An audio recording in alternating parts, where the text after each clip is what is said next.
So I'm so excited to have the Metcalfes and their daughter with us tonight. They have lived through something that most of the rest of us will never have the chance to experience. I know as members of the church, we are taught to utilize personal revelation to guide our lives, but the Metcalfes were able to experience something so miraculous that a book was written about it and a movie produced. 3 of their children, Joanna in 5th grade, Jamie in 3rd, and Jay in 1st, were present at the school when the bombing occurred. But that story is for them to tell you. Let me just share a little bit about them. Brother and Sister Metcalfe have been married for 56 years. Nowadays, that's pretty much a miracle in and of itself. They have 3 sons, 5 daughters, and 24 grandchildren. They raised their kids in a small farming community in Wyoming by the name of Cokeville. Some of you may have seen the movie. Brother Metcalfe taught social studies in a local junior high and high school from 1978 until 2011. Sister Metcalfe had her hands full raising the children on a ranch and in town. Also present today is their 5th child, Joanna Stowell, who is the faithful mother of 4 and a spiritual giant. She served a mission in Arkansas and has a son presently in the Arizona Mesa mission. The Metcalfes are both converts to the church. Sister Metcalfe was born in Los Angeles, California, and Brother Metcalfe in Brunswick, Canada.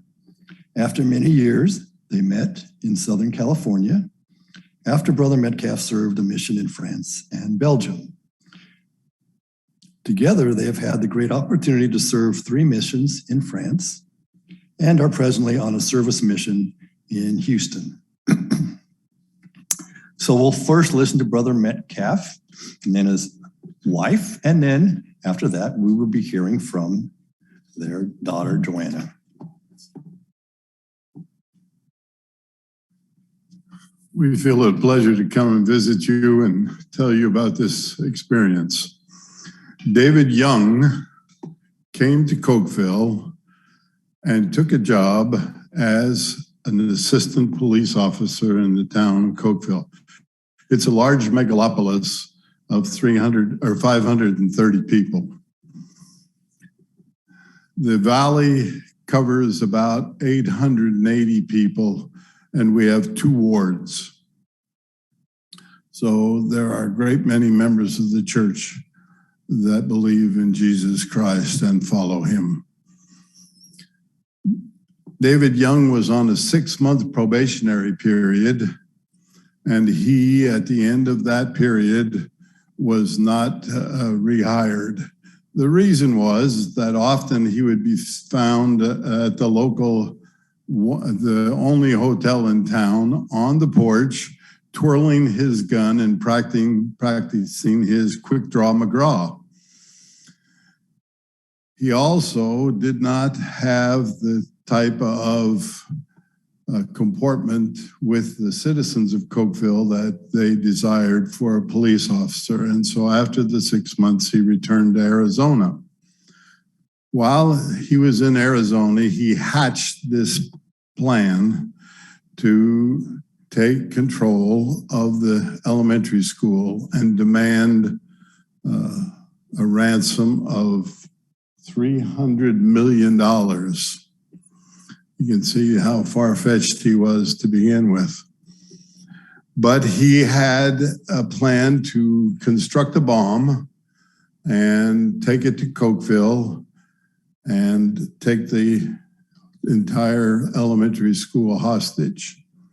He actually had tried out the bomb, and while he was in Arizona, he tried it out on an old school bus, and it blew the bus to smithereens. So you can see that he was successful. Now, we were in 3 different places at the time. Joanna was in school as a 5th grader.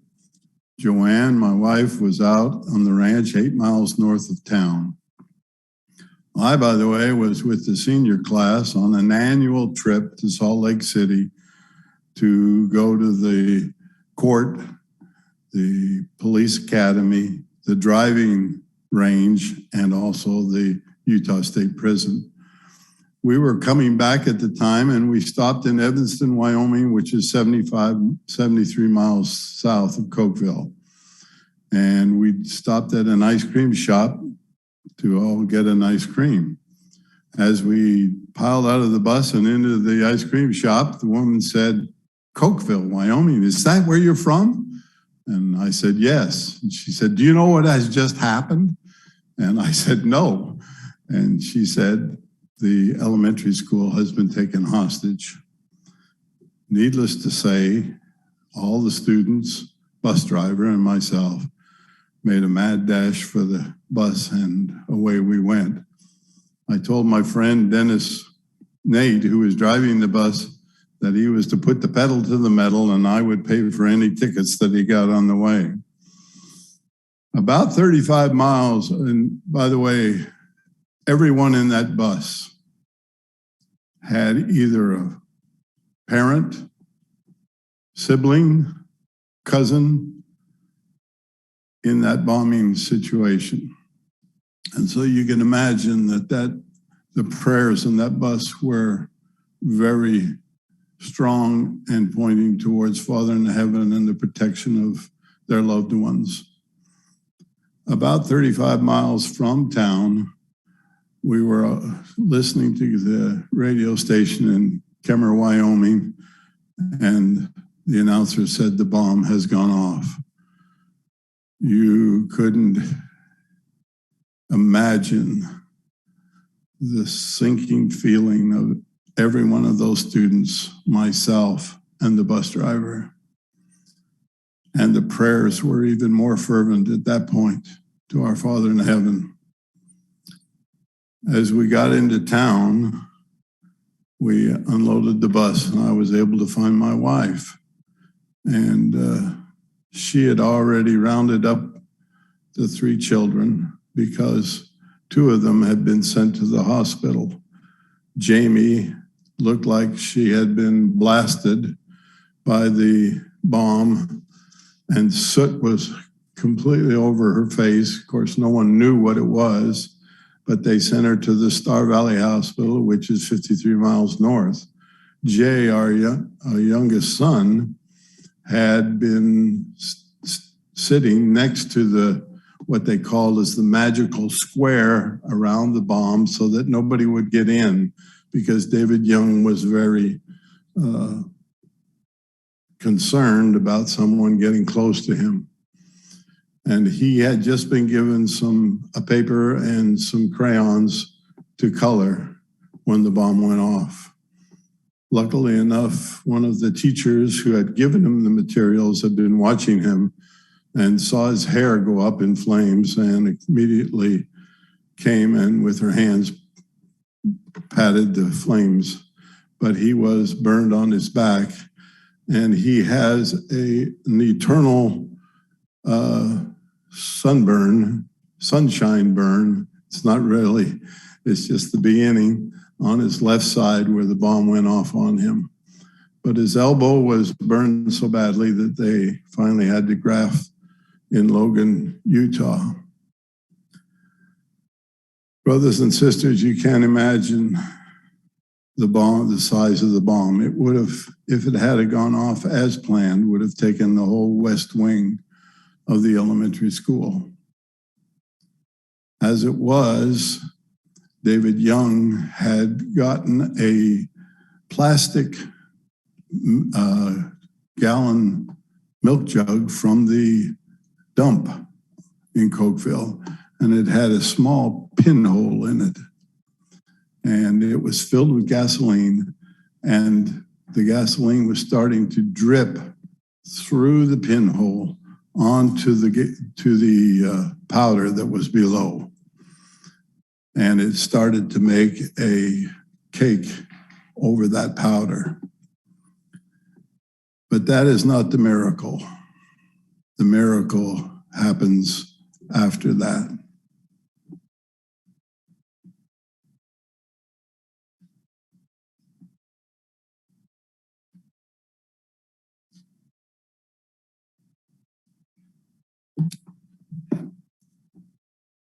It's amazing, brothers and sisters, when we introduce ourselves and tell where we're from, how many people, well, when we go to church especially, of course, recognize the name Cokeville and have varying degrees of reaction to that. It was 35 years ago, 36 years ago this May it'll be, and that's a long time. And so don't really dwell on the bombing a whole lot, but it did change lives, and the people in it that went through it will always know that they went through something both horrific and special. I'm just going to tell about what happened to me that day. I got a phone call from my daughter, our oldest daughter, who was a sophomore in the high school, and the first thing she says, "Now, Mom, don't get upset, but I have to tell you something." And of course, I got upset right away, just hearing that I should not do that. But anyway, she said that there was a man at the school that had taken over the elementary. Now, our youngest daughter had just gotten home from her kindergarten, which was in the morning. And so she was there. She was five years old. But we had our Jay and Jamie and Joanna, first grader and a fourth and a fifth grader there. And as I got off the phone with Andrea, I just was stunned. I didn't know where to turn or what to do. I couldn't call my husband. And so I called the school and of all things, Max Exel, the principal, answered, and all of a sudden we were on a first name basis. And I said, "Max," I said, "is it true?" And he said, "Joanne, how did you get through to me? I have been calling the governor. I have been calling the police. I have been calling everybody I can think of, trying to find a way to raise millions of dollars, you know." And I said, I'm just appalled. I don't know what to do. Tell me what to do. And he said, "Don't do anything, please. Just stay put." He said, "People are starting to show up at the school with guns, you know, parents from out on other ranches, grabbing their weapons, and they're coming to town. They're going to kill this guy." They're so angry and mad at him. And so anyway, I went outside after that, and there was a family that lived at the top of our lane in a trailer, and they were going to build. They were friends of the owners of this ranch that we were living at. And so she had just stepped out of her trailer and motioned me up, and we just kind of fell into each other's arms. And then a young mother, Cindy Dayton, was there as well. And so she came over, and we were talking and trying to figure out what to do. And everybody was waiting for their husbands to come to help them, you know, from that point. So in the meantime, my oldest son, who was a junior, got home, and he had been listening to the radio, and we didn't even know that anything was on the radio, or we would have been listening too. But so we gathered in Judine's home, and her husband had come home, but he just seemed so unconcerned. I don't know if he didn't know what was going on, but he sat down and here he had strange women in his house, and he didn't even seem to recognize the fact, and until my son slammed open the door and yelled that bomb has gone off.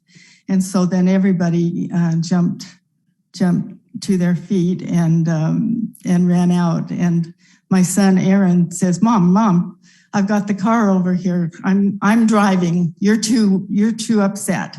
And so he got into the driver's seat and he drove so fast. I was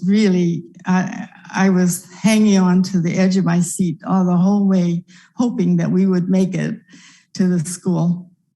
Oh, we got to the town. It was just chaotic.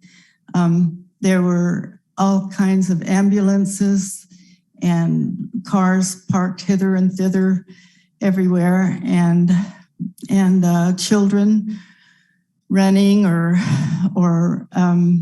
being picked up or laid on the grass or taken into houses. And my daughter Joanna, as soon as we found a little parking place on the street, I saw her. She just somehow appeared and said, "I know where Jay is," and she took me to this house that was filled with people trying to take care of these little kids, and that they had, and they were everywhere. There was 154 in all in that room, and 136 children, and that's a lot of children, and they were all, just in a frenzy. The police report I read said that they saw after the bomb had gone off, children were just being thrown out the windows willy-nilly because the teachers were getting the kids out the windows, and they were small. They were these windows that kind of opened halfway, so that was happening, and the thing was, as soon as they hit the ground, they ran as fast as they could, and some of them would not even stop. If someone tried to grab them and catch them, they would not stop. They were headed home, and that was it. They wanted to get home, and but some of the worst ones needed help. I think Joanna will tell you about her sister and brother, but they stuck together in the room, and we're helping each other get through it. But she said that it was amazing that it was either the most boring or the most scary thing that they'd ever gone through, because there was nothing to do in there. Until some of the teachers found some things for the kids to do, like coloring and things. And they always had to ask David Young, well, we need, the smell of gas is overpowering. It's making some children sick. We need to open the windows. So finally he said, okay. And then we need stuff for the kids to do. Can we roll in the TV from next door? And so finally he said, okay, and so and they were so traumatized by this man because there were guns in the room. And also he told them that he would shoot them, or if they tried to escape, there were people outside that would shoot them. And so all these little kids believed what he said because he was a gun toter. So anyway, Jamie, our fourth grader, she got out and was separated from the other two, and she said she was on the grass and she was just in hysterics. She was crying because she knew that her brother and sister were back in the building, but she was too afraid to go back. But she was hysterical, and her teacher, who was in her 60s, came up to her and shook her, and she said, and she slapped my face because to make me stop bawling. And so I couldn't even imagine Mrs. Cliff Sparks, who was one of the sweetest, loveliest women you'd ever want to meet, doing that, but it worked. It worked. And so anyway, Joanna led me to where Jay was.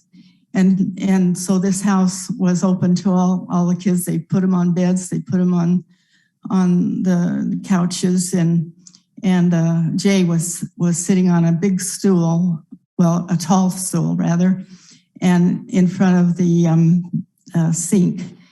And somebody had started wetting down towels, and then placing these cold, wet towels on his back. And he just was hunched over, and tears going down his face, and he was in really bad pain. And that was so difficult to see. So I realized that he was going to be put into an ambulance soon. And so I left the girls with him, and I needed to find Jamie. They said that her face was so black that nobody wanted to even touch her face because they were afraid she would be burned, and they didn't know how to deal with that without being in the hospital. So they sent her 50 some odd miles up to the Afton hospital. So I got in the car and I drove up there. And when I pulled into the hospital area, I ran as fast as I could inside, and they saw me coming and they just pointed, and so I ran until I found the room, and there was Jamie. She was in the hospital bed. She was sitting up. Her face was all cleaned off. She had a couple of little burns on her nose, and they had her eating fried chicken and mashed potatoes and gravy. And so I was really thrilled, and I just gave her a big kiss, and I just said, "We'll be back for you. Okay, bye." And so then I went back down the mountain. And then once I got to the mountain, then I had to turn right so I could go to Montpelier, and that's another 30 miles. I think I stopped for my husband then. Yeah, I went into town, and then I think we went together, as I recall. So anyway, when we got there, we found that he had been burnt over 17% of his back area and his face and ear, and everything was all ballooned up so that he didn't look like himself, but then they wrapped him up, and so he had all kinds of salve and wrapped up, and there were other children in the same condition. One woman, one of the mothers had two little girls, and they were both wrapped up, and so she was sitting on a chair and had both of her hands out, holding her children's hands on both sides. And anyway, our son there was with Jay, and he was in a wheelchair, and he was pushing him around and trying to make him feel better. And every time he saw a reporter or anybody with a camera, he hightailed it back the way he came, and so Jay never got pictures taken of him. But a lot of the kids, of course, ended up on the front pages of a lot of magazine, newspapers over the country. It was amazing.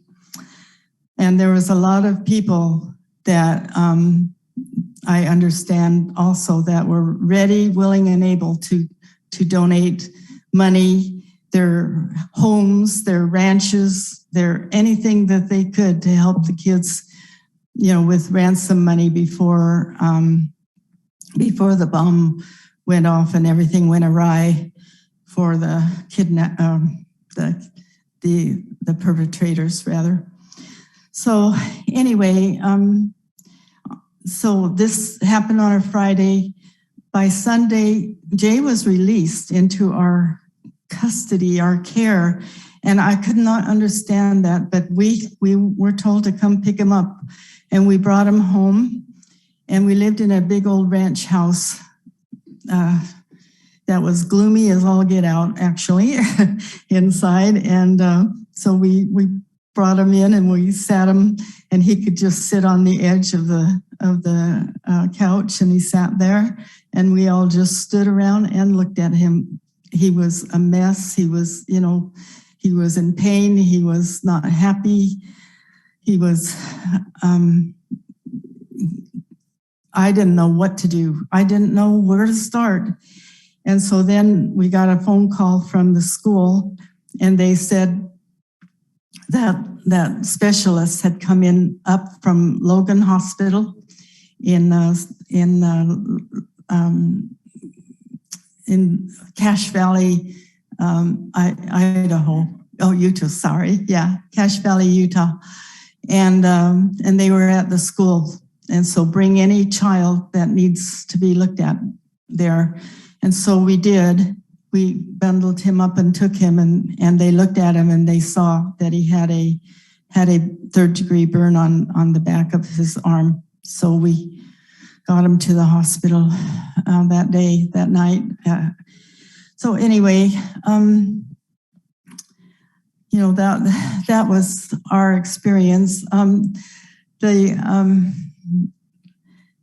The thing about the rest of it was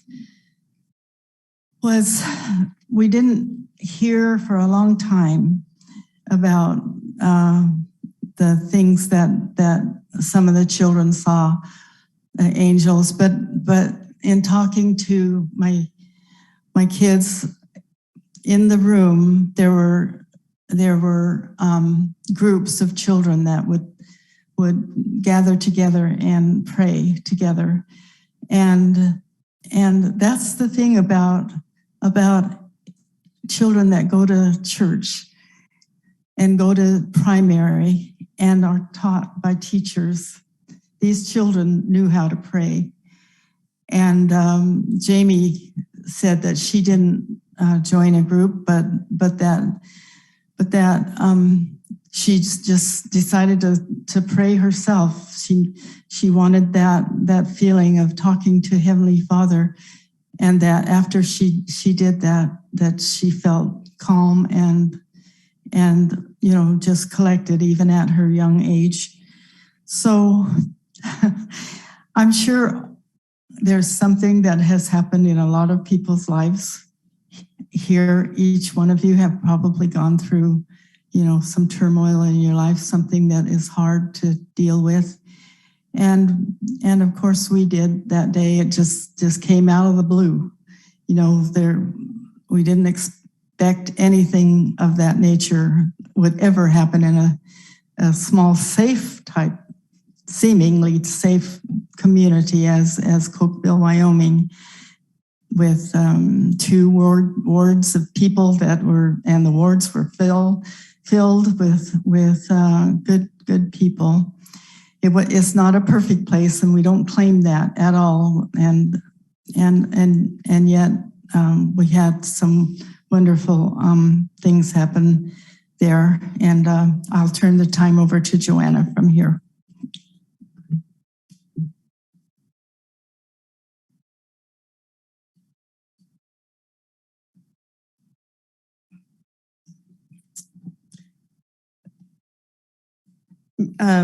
I look back on the experiences of May 16th, 1986, and the beginning of the day was so ordinary, I actually can't remember it. It was just a regular day. Just nearing the end of the school year, getting to that point where things were wrapping up, testing was getting done. We were going to finish up and move on to summer break. My memories of that day actually start with band class, which was right after lunch. Our teacher, Mr. Miller, left to get in the middle of the room, who has a shopping cart in front of him, and there's guns lined up on the wall. And I walked in and I looked around and I thought, maybe this is a gun safety assembly. I just had but I was trying to make sense. And we certainly did have hunter safety courses and different things that were offered at school. That was after school, but I was trying to make sense of what was happening. And the man with the shopping cart was talking to the principal. And so they finished their conversation, and I happened to be in the direct line between him and the door. And so Max Exel, the principal, was walking right for me. And so feeling a little bit brave and wanting to have some kind of clarity as to what was going on, I actually approached Mr. Exel and I asked him, what is going on here? And he looked at me very directly and spoke in a way in an honest, bald way that you don't usually speak to children. And he said, Joanna, this man is holding us hostage and he has a bomb and I've got to go. And I can't, there's something that happened to me in that moment. Something broke and I've never gotten that back. It's not ever come back to me. There's a peace. I grew up in a world where children were valued and loved and protected. And all this and things, my dad will confess to you very readily, he's a news hound. And we always watched the news, and I knew that bad things happened elsewhere, but bad things did not happen in Cokeville, Wyoming. And it was something that was utterly foreign to me, this idea. And so that sense of safety that I had carried with me my whole entire life, and that sense of being valued and loved, just because I was a child, was gone. And I immediately burst into tears. And I walked over, my teacher was Rocky Moore. He was the fifth grade teacher and a wonderful, wonderful man. And he was very popular with the children, and he was surrounded by kids.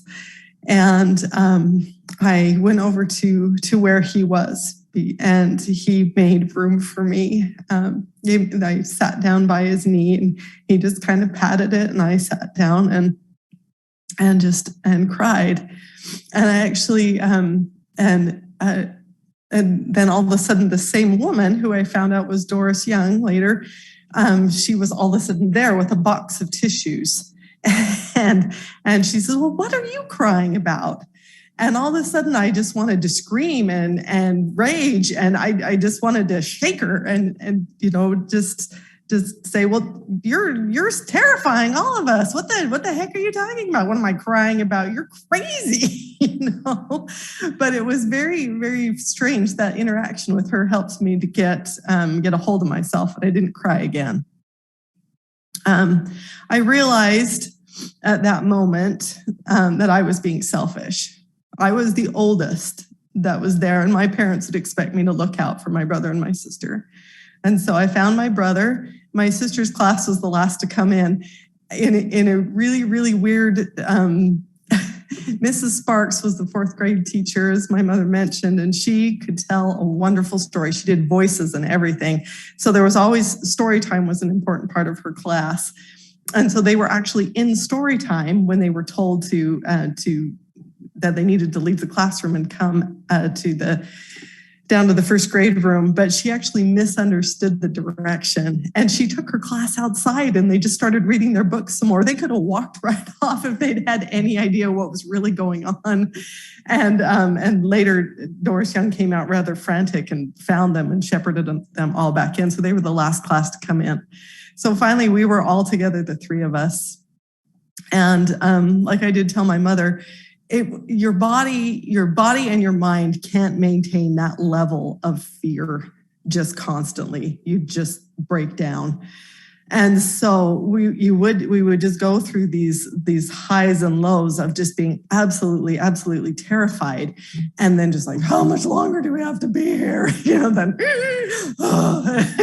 so it was the weirdest thing, but we were, as Dad mentioned, that the bomb had the gasoline canister that, the gallon jug that he had picked up at the dump had this pinhole leak in it.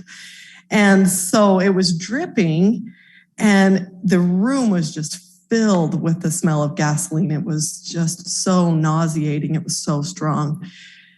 And so kids were getting sick. They were actually throwing up.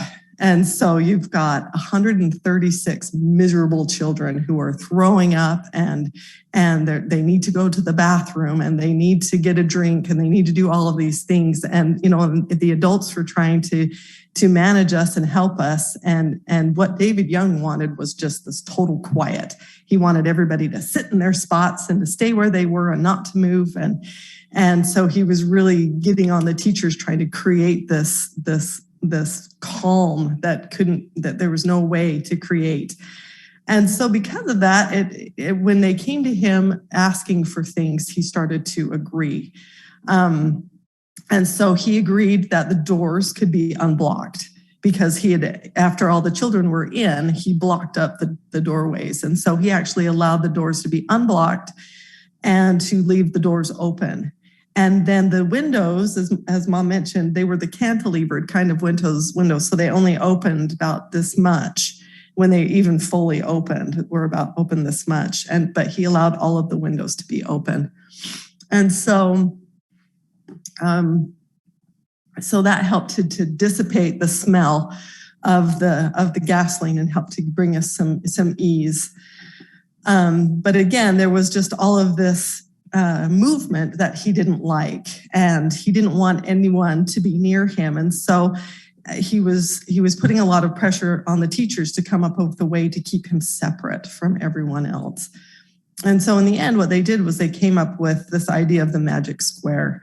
And I can still remember Chris Casper and Jack Mitchell putting down this tape. Now, the room that we were in was 32 foot by 30. So you imagine 156 people in this room.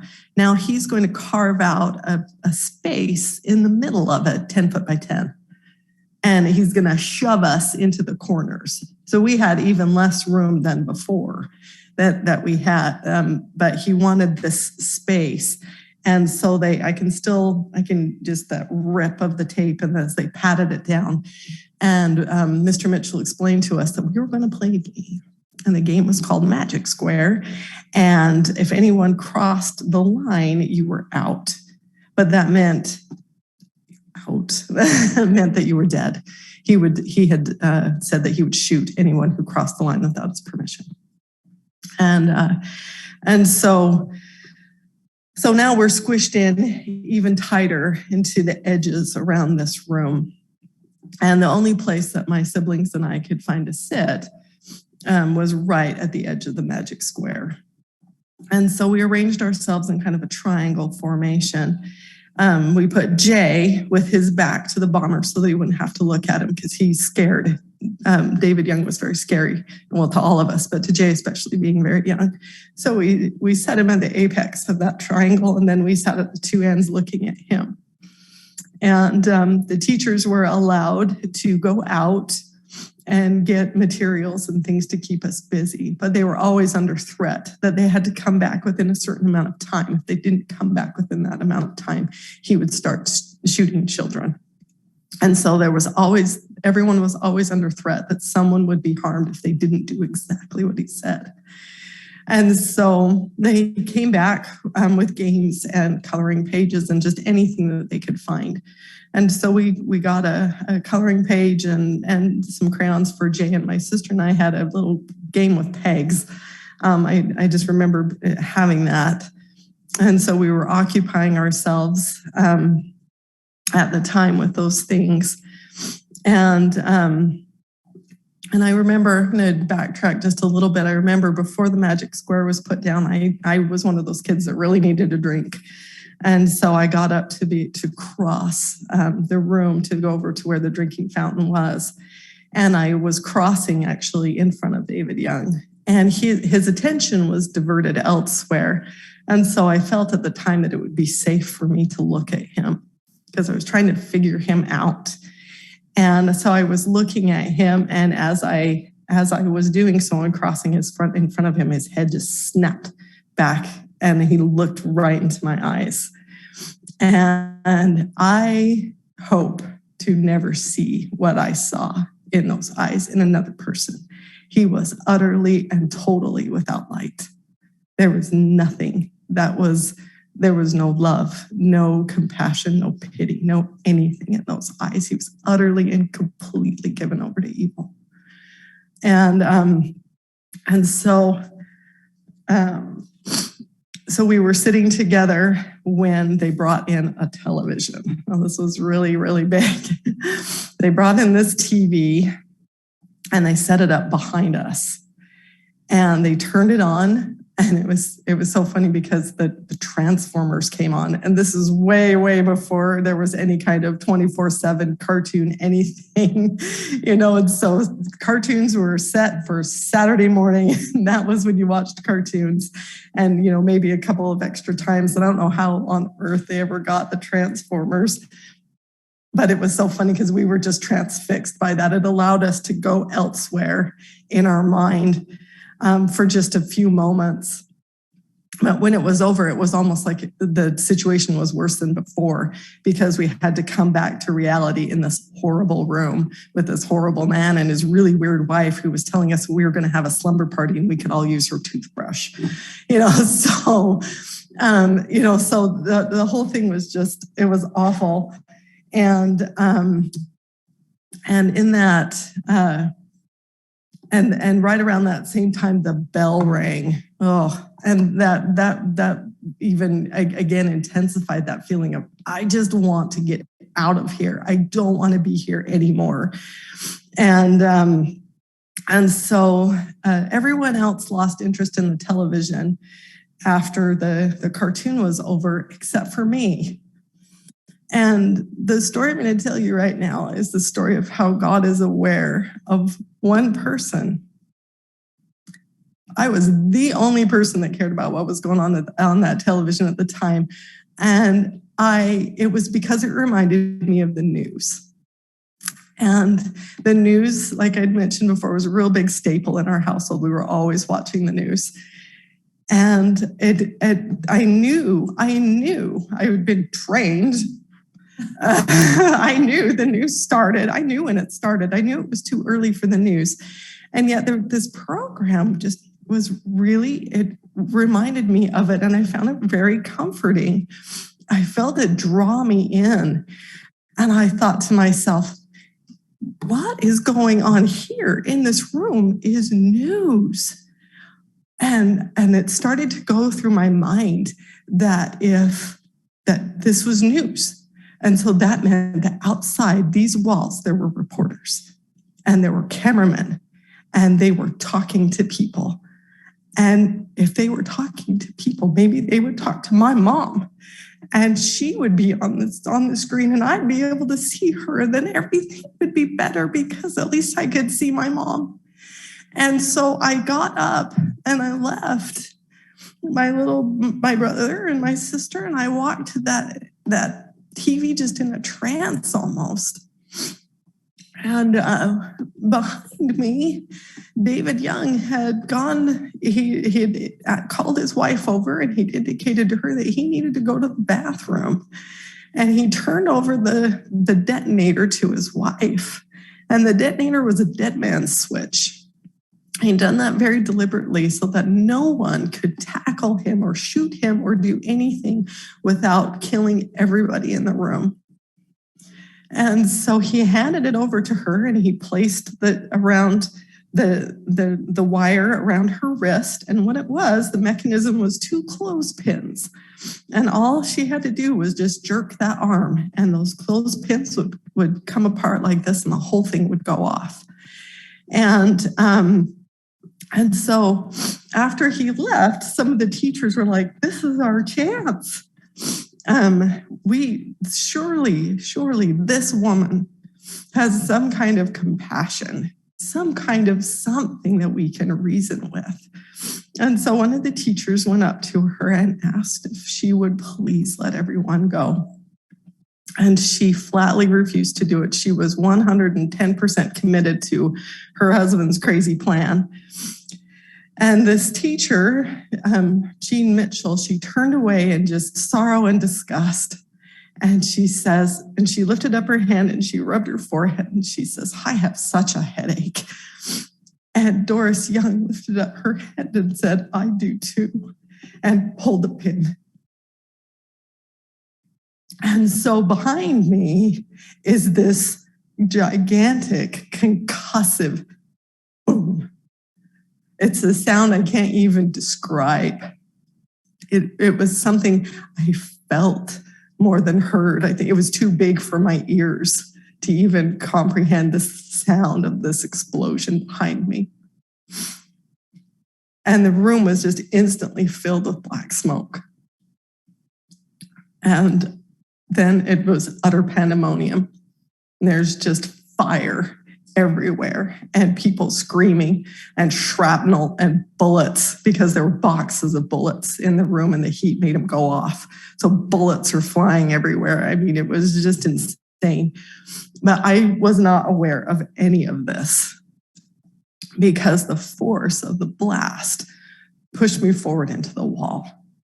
Now, God, his hand was over me.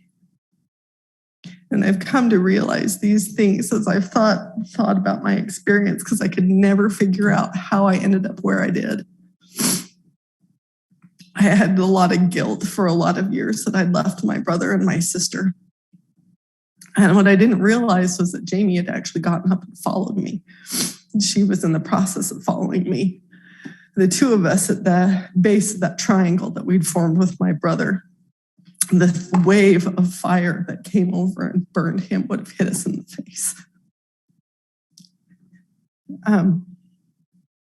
If we'd had hailed it, we'd have died.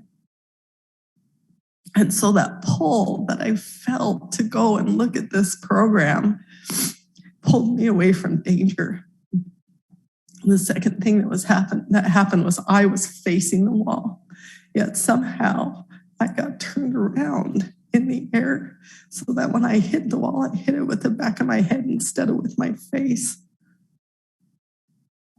That, the force of hitting the wall actually knocked me unconscious, but I never fell. And one little girl on the floor in a totally black room filled with stampeding, panicked people would have been trampled to death or hurt very severely. Yet I never fell. I was unconscious and standing. And I still remember waking up. And I remember that all of my senses, except for my sense of sight, were off. And I looked around and I could see just nothing but blackness and flashes of light. It was actually the gasoline in the air was catching fire and it was ribboning through the air and just running over children. You could have a brother and sister standing next to him, one in a gas ribbon and one not, and the one would be burned and the other would be fine. And I saw fire in the air. And I looked around and I just thought, well, I must be dead. And I waited and I was waiting and I was just standing there. And the only thing that I could see and I could feel this pressure against my chest, like a hand. And so I stood there and I watched and I waited. And then all of a sudden I could hear again. And then with that, and I'm so grateful that I got my senses came back in stages, because I don't think I could have taken what I heard if I woke up to that. There was the roar of this flame, and there was children screaming. But yet there was calm and this hand, and I stood. And then as soon as I was aware enough to be able to get out, that pressure disappeared, and I instantly fell to the ground. Just instantly was on the ground. And I was, just crouched down, and I thought, what do I do? What do I do? Where do I go? Where do I go? And then above the roar, the flames and the children screaming and everything that was happening, I could hear a voice. Get down, get out, get down, get out. And I thought, I know that voice. I know that voice. It was Jack Mitchell, the 6th grade teacher. And so I crawled on my hands and knees and followed the voice through the darkness until all of a sudden he was there in front of me, and he grabbed me by the back of my shirt and the back of my pants and chucked me out the door. And I went into the hallway, and I was already running. I was running in the air before I ever hit the ground. I wanted to get out of there so bad. And I ran down the hall, through both sets of doors, and out into the light. And as I ran across the road, the parking lot, I realized I didn't know where my brother was. I didn't know where my sister was. And I thought, how can I face my mother? How can I face my father if I tell them that I left them behind? So I turned around to go back. And then I heard someone screaming my name. And I turned around, and it was Jamie, and she had Jay, and they had waited for me. They wouldn't leave until I was with them. So I ran over and I hugged Jamie, and I tried to hug Jay, and I couldn't understand why Jamie was pulling on me. And she was yelling at me, no, no. And I pulled Jay into this tight embrace, and he screamed in my ear. And I just dropped him. And I looked at Jamie, and she's like, I don't know. There's something wrong with him. There's something really wrong. We got to get him help. And so we started to run for the road. And the Cokeville Elementary School was built. They purchased some farmland, and it's got a long driveway that leads to Main Street. So we had a ways to go until we got to Main Street, and there were sirens and flashing lights and people in pandemonium up ahead, and we were headed for that. And then all of a sudden, out of the crowd came our oldest sister, Andrea. She was running for us. And Jamie and I we stepped together like this and put Jay behind us. And she just barreled into us, and she was hugging us, and she was trying to get past us to get to him. And we were like, no, and we finally got her to listen to us. We're like, there's something really wrong with him. We've got to get some help. And so we ran out into the road, and it was complete and utter chaos. It was total chaos. And it was just like, I just have a series of these nightmare images. My band teacher had been shot, and I watched him collapse on the side of the road. I watched Amy Bagasso being hosed down in Michael Taylor's front yard, and they were spinning her and spraying her with water, and she was screaming, and her hands were moving back and forth by her head. And people, parents were crying, and people were grabbing kids and doing all this stuff. And I couldn't take it anymore. And then someone grabbed Jamie, and she'd been pulled out the window. And again, because those windows didn't open all the way, she got scraped all up the front of her. So they looked at her face, which was covered in black soot, and they lifted up her shirt, and it was all red underneath, and they threw her in an ambulance and took off with her. And that was it. That was it. I couldn't take any more. And I mentally shut down at that point. And even though it was the thing that I wanted the most, and the thing that got me through being a hostage, I actually have no memory of finding my mom. None at all. The next memory that I have is actually being in Emma Lou's house having taken my mother to where Jay was. And it's just this series of nightmare images until I end up at the hospital, and then finally at the end of the day I'm home. And so it looks, on the outside, it looks like it's just a tragedy. Some crazy guy goes into a school, terrorizes a bunch of kids, they get burned, they get hurt, end of story. But it wasn't the story. The story was that people, children in the room, had experiences where they saw angels. And angels gave them directions. Angels gave them an understanding of things that were going to happen. And in every single one of the cases where someone saw an angel, it was always later identified as a family member. In every single case, it was an ancestor, a grandmother, somebody that they knew or that their parents had known, in every single case. And the most remarkable, and I know that people have experiences that they have not shared, but of those who have chosen to share, the most remarkable vision was that was had by Nathan Hartley. And he had an open vision. He saw a woman who appeared to him. She gave him reassurances and told him that the bomb was going to go off. And then he turned and looked, and he saw that the entire room was filled with angels. Every single person there had one, including David and Doris Young. They had angels too. And I've thought so much about that. And I think to myself, doesn't that really speak to us about God's nature? That he is so loving and that he will not give up on us. And I'm sure those angels were there next to them whispering, you don't have to do this. You can walk away. You can make a better choice. You can do something different. You don't have to go through with this. But they chose not to listen. And in the end, their angels left. And he saw all the other angels come together and form up along the edges of the magic square. And when the bomb went off, they lifted up the force of the blast up into the ceiling and disappeared. And they took, that bomb was designed to be concussive in that there were these tuna fish cans that were filled with aluminum powder.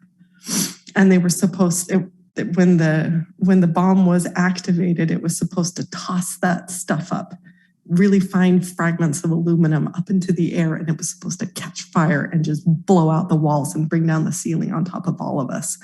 We should all have been dead.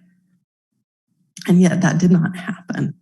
Because like Dad said, because it formed a cake, and so it became a flash bomb instead of a concussive bomb. It lost so much of its force, and then the angels carried so much of it out of the room that it did not work as it was intended.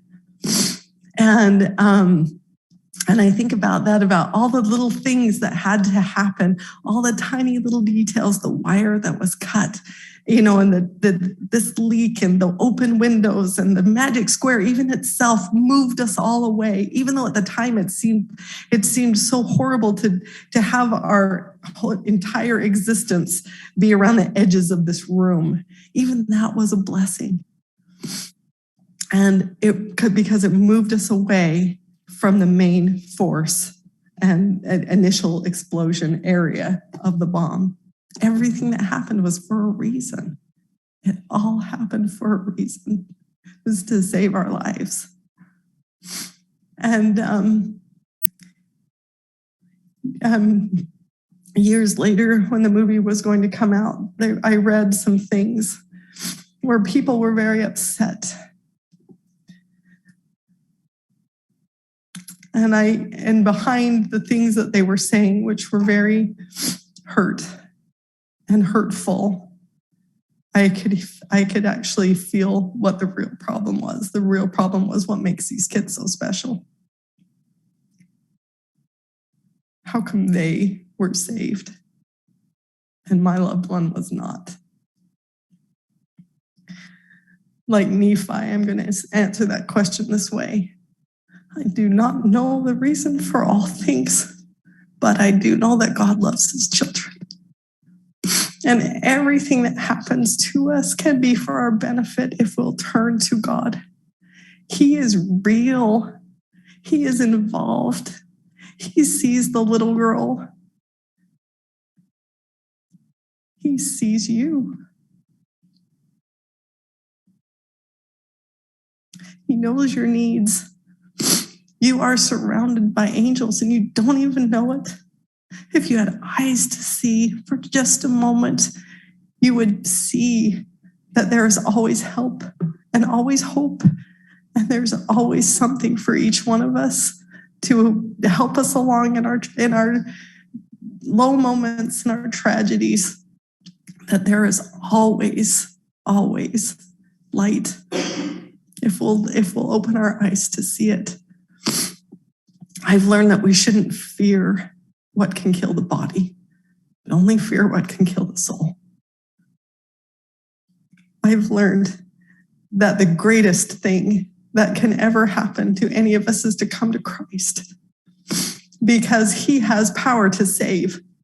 Each one of us that was saved in that room, we're all still going to die. We just didn't die that day. We've already lost some of the kids that were there that day. They've already gone on. We just got some extra time to be here on this earth and to accomplish some other things, but we will all pass on. But Jesus Christ has made it possible for all of us to be able to be resurrected. The healing has already been accomplished. The salvation is already there. All we have to do is take a hold of it. Take a hold of his promises and hold on tight to those things. They are sure. Those promises are sure. They will come to us as we are faithful. Everything that happens can be for our good if we will turn to God. He sees the little girl. He sees the little boy. He sees the need. He feels the need. Your family, they love you still. You're not alone. Those people that you have loved and lost are not gone. And when God says, go, they run to us. They see you. They love you still. My testimony is that God is real. He is a personal and loving God, that Jesus Christ is our Savior, that prayer is our lifeline, and that we are loved and cherished and watched over and blessed and remembered always in the sight of God. In the name of Jesus Christ, amen. Amen.